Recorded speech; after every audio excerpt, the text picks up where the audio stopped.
Great. Well, hello everyone. Welcome to episode 3 of My Favourite Lyrics. My name's George. I play music under the name Trev, and My Favourite Lyrics is a series of conversations with friends of mine, people I love, musicians, producers, people that just enjoy music, whatever, where I ask those people about some of their favourite lyrics.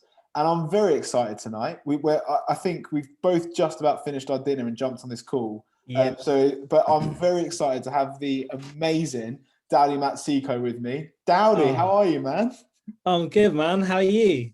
I'm good. I've had too many nachos. We have mine and Kate. Well, you know this because you lived with us for a little bit not so long ago. But mine and Kate's like day off is Friday, so Thursday night is always like a bit of a treat dinner, and we went for nachos tonight. Nice. It's good, man. I'm a bit bloated, if I'm honest. You guys do meals well. I had like noodles, like packet noodles with some halloumi cheese. I was like, what can I make quickly in a hurry now? And I was like, all right, here we go.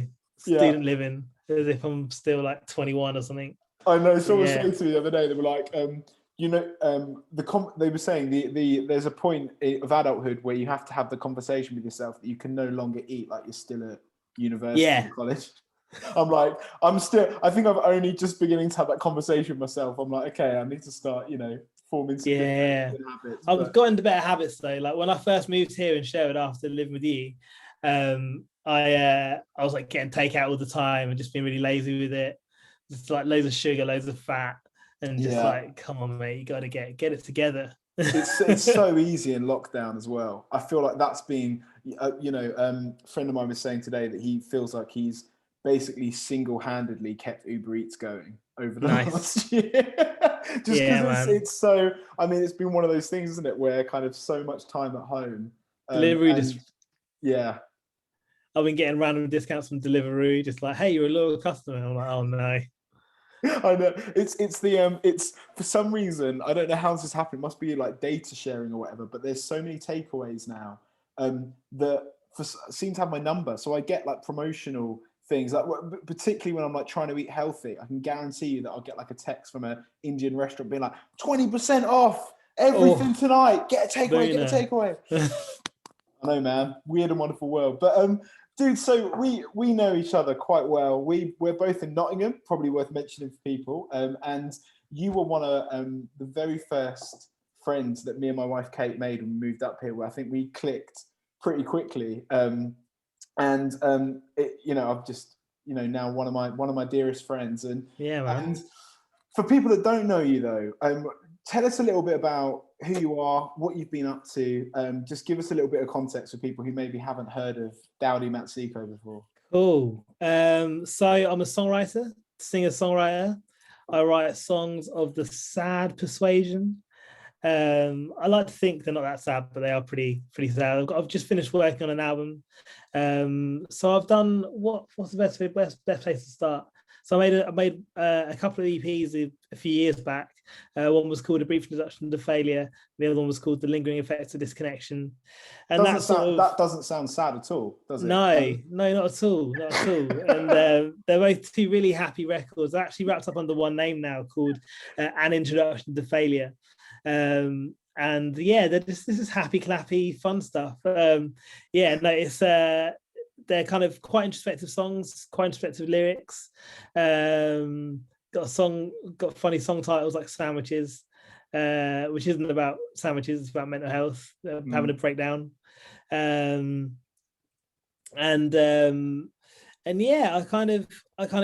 get by writing songs. The album that I've just finished is called The King of Misery, which is going to be nothing but like banger after banger, just stone cold. Come on, club thumpers. But no, I'm a folk guy, so I kind of play mostly folk music or folk ingredients, that kind of stuff. So acoustic guitar, sad vocal, just not whispering, but like kind of soft vocals and deep introspection. That's sort of where that's sort of what my MO has been for the last couple of records. Now I'm trying to get out of that and be a bit more I don't know, I feel like I've spent so much. I feel like I'm making this album. I spent a year in lockdown before lockdown actually started, and so that's been kind of yeah. So it's been kind of strange. I was kind of hunkered down making this album for a whole year, and then now I'm kind of free from that. We're now hunkered down, not making an album, but just trying to survive. Yeah, The right. threat, the invisible enemy that Yeah. we've got to deal with, the old COVID. But How's that? Talk to me a little bit about that. Like, we haven't majored on this loads in the last couple of episodes, but like, I was going to say, how's it been for you? Which I know is such a big question, but I mean, any things like, I don't know, yeah, just anything that you've been reflecting on in particular, because it's been such a weird time, and is just anything come to the surface in that? Yeah, just deep introspection. Just what what do I want from life? What is it that I'm doing? I think that kind of like that nagging feeling some people get in the back of their heads, like, what the heck are you doing? Like, get it together, man. Yeah, right. Totally. There's that voice in the back of your head, which I found a bit, it's gotten gradually louder as the lockdown has gone on. So what have I been thinking about? Just life. Like, am I in the right job? Am I doing the right things? Like, the thing I miss the most is gigging. So like, I said to someone on the phone today that I felt like I've sort of been withering away and not playing any gigs, because gigs is sort of really like where the magic is for me. Like, all the fun stuff happens on the road for me. Like, I can write songs and that's fine, and I can play guitar and that's cool, but like, getting out in front of an audience is what really gets me going. It sort of gets me out of bed in the morning. It's like, there's a gig on, let's do this. But yeah, so without gigs, it's been a bit like a wizard without his wand. What? That makes no sense. I watched 7 Harry Potter films in like... The one chooses the wizard, Harry. The one chooses the wizard, man. Yeah, man. Gigs are magic. It's I mean, have you got some stuff planned in? Are you beginning to sort of like put dates in the diary now? No, not yet. So I've not yet. I've seen other people have, but I haven't got anything locked in yet. Yeah. But I'm sure it will all start. Yeah, you wanted to make sure when you do, I could come on tour with you and open for you, and exactly. That's why you're being patient, right? Is you're That's almost exactly it. Well, talk to us a little bit. I mean, we're gonna get on a little bit later to talk about some of your favorite lyrics, and I know that you've got like a plethora, a whole list of different lyrics that you've prepared. Because I just, you're like me, it's hard to nail down just a few. So we'll see what comes out later on. I've got one that I'm definitely going to mention, and then I'm just going to see where the night takes us. No, brilliant. I mean, so just give us a little bit of background. So you kind of, you're at the place at the moment where you've released, like you say, you have the 2 EPs which are now kind of consolidated in Introduction to Failure, and you've got this upcoming album. Yes. How'd you get there? Like, in terms of your own story with music, like, how did your love of music start? How did it develop? Were you a band guy? How have you landed in doing what you're doing at the moment? So all falling. Just felt like I didn't fall into it, but I just fell over and it was there. Yeah. And it was kind of like one. So back in 2011. So I've been playing music all my life, pretty much since I was about 8. And I'm 32. Wow, getting. And I was going to say, how did that get down for you? Was that like your parents big music lovers? How did you sort of first? So I grew up playing. I grew up playing guitar in church randomly. That was sort of where it started.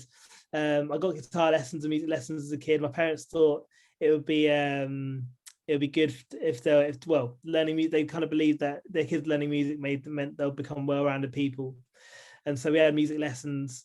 And I didn't take to guitar really until I was about 11. I kind of played a bit when I was 8, and then did a bit of piano, and then came back round to guitar when I was about 11, and just really fell in love with it. yeah, it just caught me. So I played in bands. Growing up, I played in a Christian rock band called Meaning, which we all fell out. We all fell out because I wanted to have a question mark at the end, and none of the guys did. That was there was a particular period there, wasn't there, where that was the thing, like using a symbol like an upside down exclamation mark, or like semicolon at the beginning and the end of a word. That was like such a thing for bands, wasn't it? Yeah, man. And then I quit that band to go solo.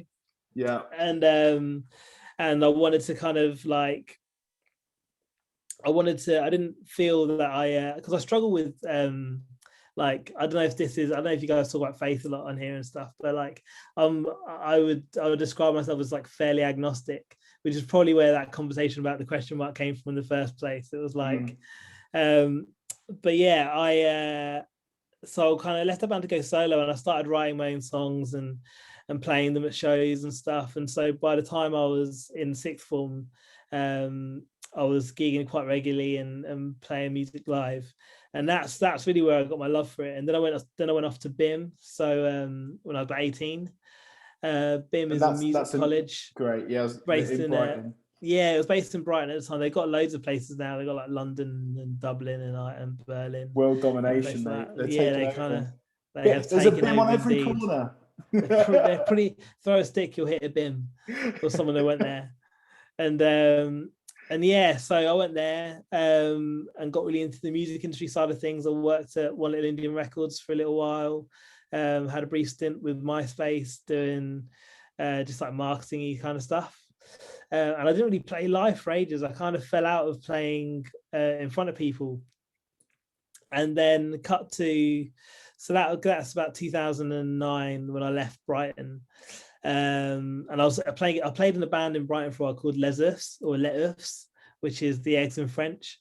And that was like I was just on guitar and backing vocals in that band. It was really fun, but I didn't really take it that seriously at the time. And then after leaving Brighton, I struggled to find work and stuff, and moved to London for a bit. London chewed me up and spat me out. I wasn't built for London. And then I sadly had a breakdown. So towards my last year of university, I kind of struggled with depression quite a lot. And that kind of grew and grew and grew into what I now have as bipolar affective disorder. And so I had this breakdown in 2011, and it kind of just like floored me. Like I really couldn't think of I didn't know what I wanted to do. I was just completely how do I describe it? It was a proper tectonic plate shift. It was like the ground underneath me kind of disappeared, and I had no sort of idea about what I was going to do next. Not too dissimilar to now, to be honest. Right, yeah. But around that time, I started playing again. So I started playing guitar more, started writing songs again, and then with that, a friend of mine, Chris Boot, was like, "Hey man, I've got some bits of recording equipment. Do you want to come around and record some demos?" And those demos became the first EP, A Brief Introduction to Failure. And then that got picked up by Giles Peterson on Six Music. And then I got to tour with Go-Go Penguin and Portico Quartet. Amazing. And then to top that all off, I ended up playing with Keaton Henson as well, which was a pretty cool, which is really cool at the Palladium. So it kind of hit this really lovely wave with my sad folk music. And so when you were doing those demos, Daudi, was that wasn't it doesn't sound like you were kind of okay, this is the beginning of me sort of launching a new solo career. It felt more the way you're describing it felt more like something you just wanted to do for your own health. Yeah. And I don't know, or coming out of a particular period of your life. It sounds like it's quite incidental. Is that true? Like everything that then happened, or were you quite purposely going in thinking like, I want this to, do really well? I wanted it to do really well, but I didn't have any expectation that it would. Right. Like you kind of hope for these things in the quiet moments. You're like, I really hope this works out. but in reality, like the reality for most musicians, and the reality has been for me for many years, was you make something, you put it out, and nothing really happens. And that's sort of what I got used to. And then there was one song in particular, Houston in the Blind, that getting on the radio really like was like, what, I can actually, there's a chance this could actually work. Right. And so yeah, every record's a gamble though. That's the thing. It's like the thing I feel at the moment is like, because I've got this album waiting to come out, it's like I feel like I'm back at that point again, where it's like, Right. and no one might like it. They might be like, this is total cack. We're gonna bin it. Yeah, right. There's Great. always, it's funny, isn't it? Like you hear even people that have, I mean, you've been making music for a long time, but even quite well-known people have, you know, churned out loads and loads of stuff. There does seem to be that repetitive cycle. Like even when you feel like people should feel really established and confident, there's always that insecurity when you're kind of putting out something new. And no, I don't know. I don't know if this is true universally, but I think you do notice it in maybe more confessional, introspective genres as well, because there is just the fact that you're putting maybe more of your heart in the sense of, you know, it's more raw, right? Like a lot of your music, it's not that other stuff doesn't have heart in it, but like I think there is something about folk music where it's less filtered. It's more kind of just, you know, my heart out on a plate, you know. And so yeah, so that I want, you know, that seems like that has an effect on it as well, right? Like in terms of how you feeling about it. And I mean, so, you know, when you did those first demos that, you know, then things went really well on the Go Go Penguin tour and Keaton Henson, Six Music and all that kind of stuff. Were those songs, I don't know if I've ever asked you this, but were they really written out of that time of moving to London, really struggling, having that breakdown? Were they songs? Yeah, there were maybe in response to. So like a lot of the songs,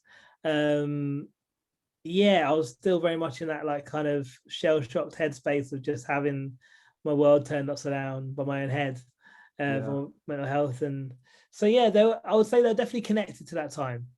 Yeah. I can't point exactly and say which. Like, for example, Houston in the Blind, the lyrics to that song is essentially about being depressed. They're just sort of like this idea of like drowning in your sleep and just sort of not being able to get back to where you wanted to be. And then there's songs like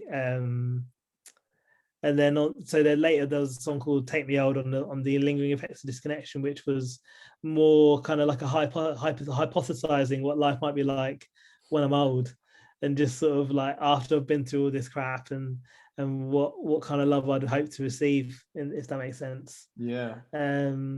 Yeah, that's really yeah. I mean, why like why talk about pain in music?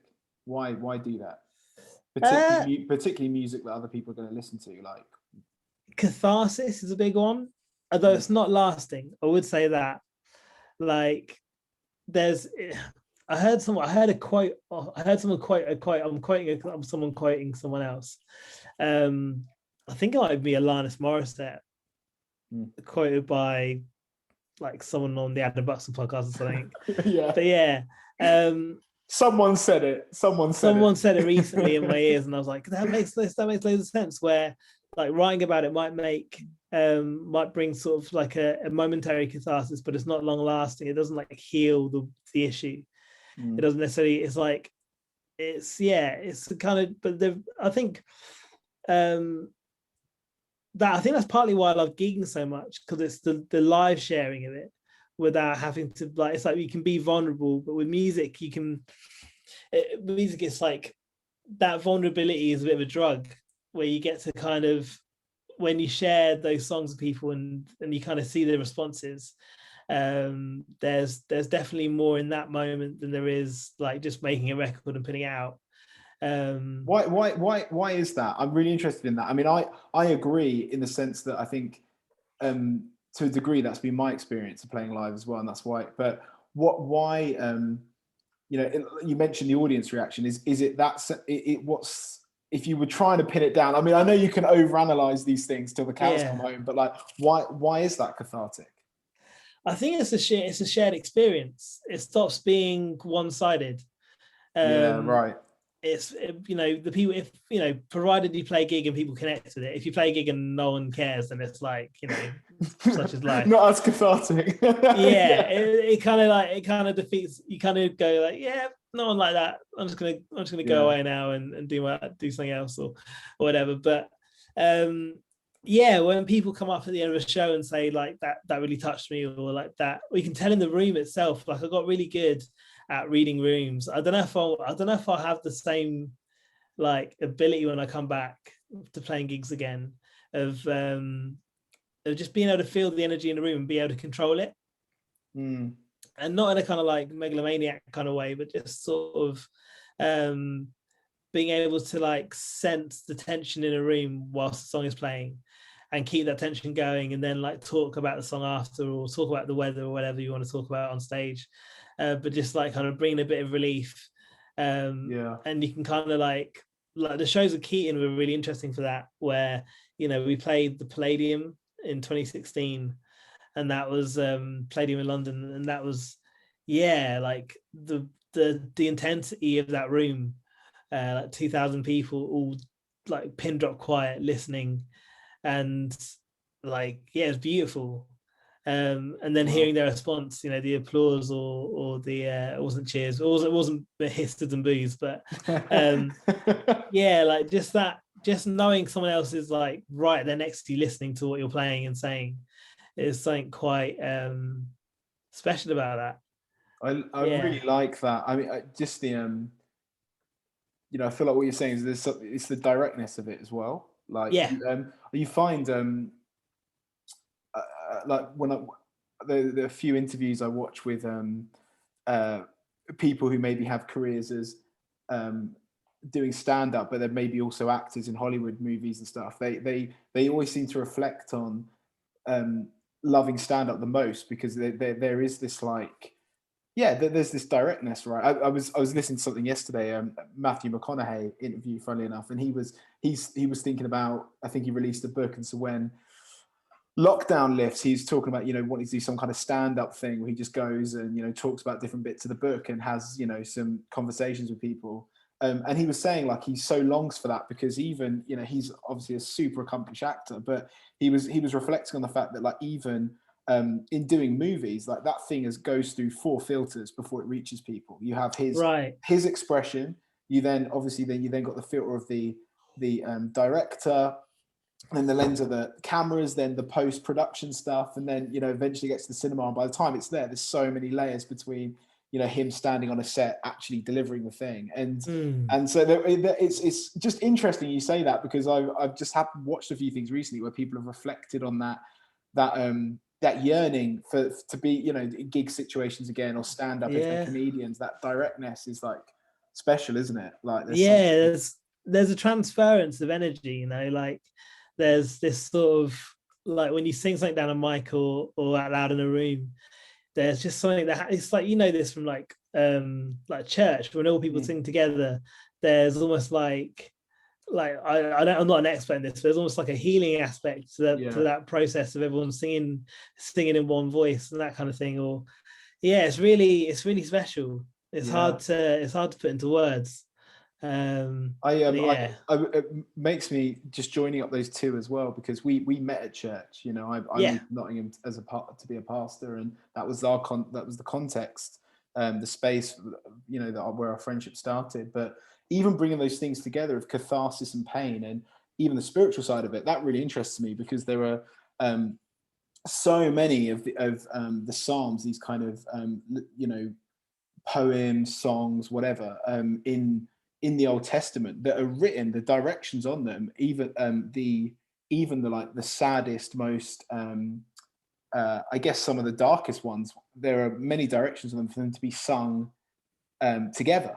So there was obviously this tradition of people where the people of God would sing not just the kind of like God is great kind of sort of the songs, but these deep laments, these kind of journal entry songs as well, that you kind of would never think that you would do that communally, were just as key. They were just as much a part of it, like that, like the corporate lament as well. And so it's interesting to me, like I wasn't going to bring those two things together, but even what we're saying about catharsis and the spiritual liturgical aspects, I'm just like, man, yeah, well, it's like you've been at a wedding and someone played Angels by Robbie Williams. Like, like if the DJ or the band play that tune, everyone's screaming out and they're all crying out together, and it's this like really like beautiful moment of cathartic, like shared experience, which is like cathartic and like it's hard to describe. There's a real sort of magic to it. Yeah, and it's that kind of that human. It's just like it's like almost like touch. It's just it's really special. it's amazing, hard to man. replicate. Yeah, totally. Well, yeah. Well, look, I'm going to persuade you to let me open for you when you do have some gigs booked back in again. But mate, we this is called My Favorite Lyrics, and mate, I could talk to you all day, but for the sake of those watching who maybe don't want us to watch us talking to each other for 2 hours, I don't know who wouldn't, but some people might not. But I asked you to prepare, just a few of your favorite lyrics. And I suspect you've got about 100 written down, but I didn't know if you've managed to kind of nail any down. But tell us about your first, your first lyric or what you want to talk about. So I'm going to start off with "Land of Talk," Swift Coin. It's a short song. Yeah. It's so the song's called Swift Coin by a band called Land. Have you heard of Land of Talk? No. They're a Canadian band. Ignorant here. That's amazing. No, this song has got my favorite chord of all time in it. It's just a power chord. It's just like, I think it's just like a D power chord, just a bong. But it's the chunkiest, thick with 2 C's chord you'll ever hear. It's just beautiful. But I only noticed the lyrics. I've been listening to that song since 2010, since it came out, like pretty regularly. But I only noticed the lyrical side of it until like recently, like last year. Shall I read you the lyrics? Yes, yeah. Read me some of the lyrics. So this is kind of topical to what we were discussing now. So go in lightly, load in nightly, said it so loud, every mother lies in man gently. Wow. And that's the only verse in the song. And then the chorus is every mother eyed a better place for to put in half a heart. Say that again. So every mother eyed a better place for to put in half a heart. Wow. Which is like kind of like a weird turn of a phrase. It's kind of just like, what are you on about? But it's that it kind of struck me in like there's something really beautiful about that lyric in terms of how it made me think about my own relationship, my own mum, but also gigging. Weirdly, it's this kind of like it's got that, and then that just repeats. That's the whole song. Going lightly, loading nightly, said it so loud, every mother lies in man gently. I just found myself just completely lost in that. Like it's kind of a song with a bit of a maternal edge to it. It's a rock tune as well. Like it's not like a folk ballad. Yeah. But it's just this kind of energy of, it just made me think about like, it feels like a very frank admission that like about the relationship between men and women, particularly mothers and sons, where like like every mother eyed a better place to put in half a heart, and it's just like fair enough. Mate, I love it. And it's got that it has that, just hearing it for the first time, obviously I haven't heard the song yet, but it has that kind of like, even the way it's phrased, that like there's like these almost bordering on the like, you can't quite logically put it together straight away. There's always something a bit other about it, the way even the phrasing of it. And I love that, like sometimes where lyrics like play on that, and it's almost like they're expressing something so intricate that like you almost have to go beyond like language in order to try and get the sense of it. Do you know what I mean? I hope that's not too pretentious, but that's what it feels like to me. That song, it's definitely more felt than heard lyrically. Like when you hear it, you just feel this like this kind of like yearning and what might have been like a like you feel the tension of it. Where it's like every and basically it's like they could have chosen to love somebody else before, and that's like a really hard. It's just like a really hard subject matter, really. It's almost vulnerable to admit it. It's like, oh wow, yeah, your mum might not have been your mum, Yeah, or right. like, you know, and then they're mixing that in with the whole gig thing of like going lightly, loading nightly. It just that kind of makes me miss being on I the love road. I love that though. Like my friend Brad, who I love to get on here at some point. Actually, one of the things when he started writing poetry when we were at school together, like I always loved about him that I've basically nicked now for when I write stuff. But is that like intersection between like really just like kind of really fleshy like literal things like loading your gear into a gig venue with these like deep searching thoughts about like, you know, the maternal and, you know, and like there's I love the intersection of those things where you can get something really cryptic and something really kind of Yes. solid and embodied, and like I've always liked that my favorite lyrics genuinely are ones that kind of seem to hold that tension and aren't just like entirely metaphorical or entirely like, you know, Kate Nash, like exactly what it is. Like I love the people that are able to mix that beautifully. Like that's one thing I wish I was better at writing cryptic lyrics. That's sort of my next step. Right. It's sort of like there's a band I wanted to mention from Nottingham, Do Nothing. Have you heard those guys? Do Nothing. You've talked to me about them before, definitely. Yeah, they've got a kind of like David Lynchian sort of vibe to their lyrics, where it's sort of you know, like they got a new song out. I think it's coming out tomorrow. They got a new EP. They got a song called Uber Alles, which is like, what's the verse? I'll find out. Yeah, the verse is like, when the doll went dead, it said, what happens when you get everything you want? Well, after that, how come tomorrow is always shining like a swordfish? If you ever really loved me, why'd you stab me in the back? And it's just wow. like wow. It's like, where's all this coming from? Yeah, punches, man. Wow. Like, I must admit that they're probably the first lyrics I've ever heard that have a swordfish reference in them. Yeah, to be fair, that's probably true. For that alone, it's pretty special. But mate, I love it, and they're called Do Nothing. Yeah, Do Nothing. You've Uber talked Alles. about them before. Yeah, it's great. It's good. People watching this as well. It's amazing just to, you know, hear about some new artists. That's part of the fun of this as well. Yeah, man. But mate, so go on, give us you know, as we sort of come into land a little bit, give us your another choice, your third lyric. Oh, so Radiohead Nude. It's Nude by Radiohead. That song kills me. Can I just say for those watching, this is real discipline from Daudi, because when we were texting earlier, you were saying that you basically thought you were just going to have to pick all Radiohead lyrics. So the fact that you've managed to just choose one is impressive. Yeah, man. It's just the first line of that song is just like, don't get any big ideas, they're not gonna happen. It's just like, oh, don't get any big ideas, they're not gonna happen.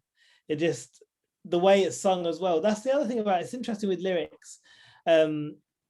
Sometimes like with like the Do Nothing song, like reading those lyrics out loud, you might be like, what on earth is happening? But then in the context of the song, it makes so much sense. Yes. Which is really cool. And the Radiohead do a lot of that, where you kind of like, what is happening? Like they've got on the song The Daily Mail, I think the first line of the Moonies are up on the mountain. Yeah. The lunatics are taking over the asylum. And it's just like, I think waiting for some action or something along those lines. But anyway, back to Nude. This is actually quite a direct song for Radiohead, to be honest. It's got that kind of just songs.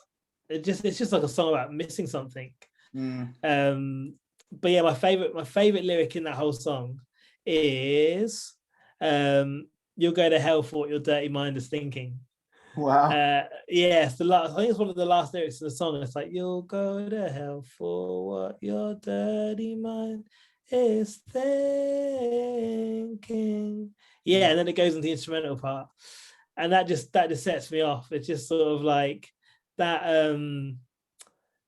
It's just vulnerability. I think for me, lyrics where the lyrics that stand out the most are the ones that feel most vulnerable.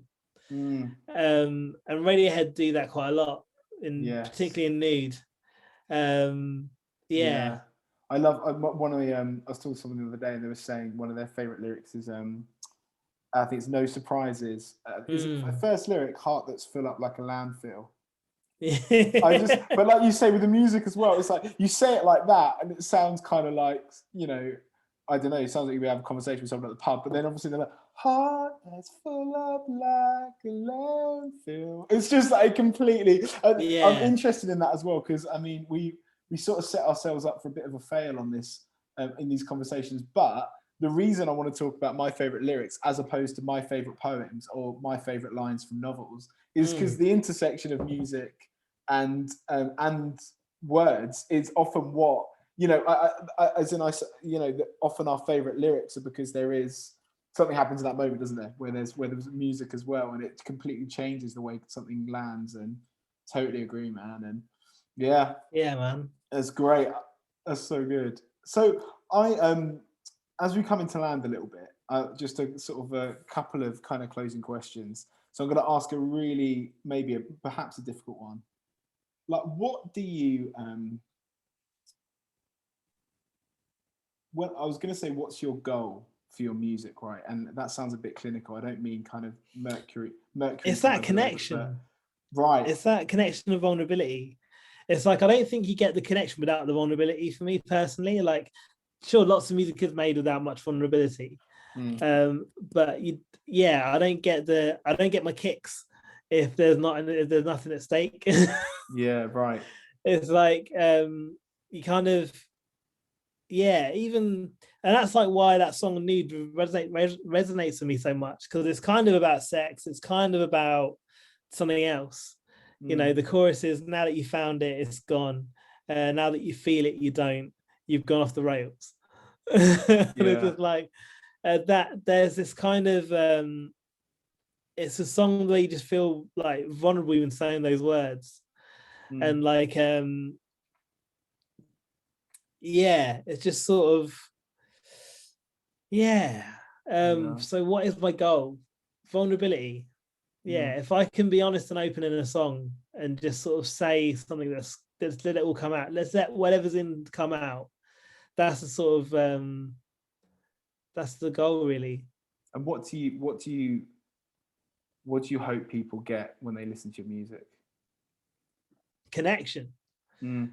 I think those two things like are quite strongly linked. Like when you share something personal about yourself, where you share like, you know, like I've got a song. Well, let me think about a song of mine on the album that's that works for this context. So I've got a song called The King of Misery, and one of the lyrics goes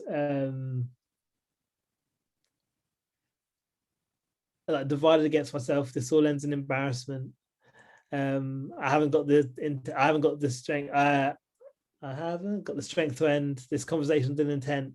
Basically, like, this song kind of starts off in this weird kind of, in this place of like internal battling. And then by the end of the song, I've given up. And the end of the song finishes with just the words. Actually, I'm going to tell you, shall I tell you the whole lyrics of the song? So divided against so like so the second verse starts with you called me the king of misery, but that's not who I think I am. With a chest made of thinking sand, I'm doing the best I can. And it builds and builds and builds the rest of the song to it kind of giving a list of a sort of laundry list of sort of grievances with myself, and then I tell myself to fuck off. And I sing it up the major scale. It's like a really gentle lullaby, F off at the end. And this is kind of, there's like just putting everything out there on the field, I don't know, I'm mixing my metaphors, I guess, but it's sort of like you leave your heart out there in the words. That really, that almost guarantees that someone will connect with it at some point. For me personally, like, I've not really, if you're writing lyrics that you don't really believe in, or that don't kind of hit the emotional mark. And sometimes you have to sing them as well. Like sometimes it's not enough just to have them written down. I think the music side of it is so important, because without the music, it's, you know, you don't really get the full picture. There's like, it's like it becomes, the words become 3-dimensional when they're sung.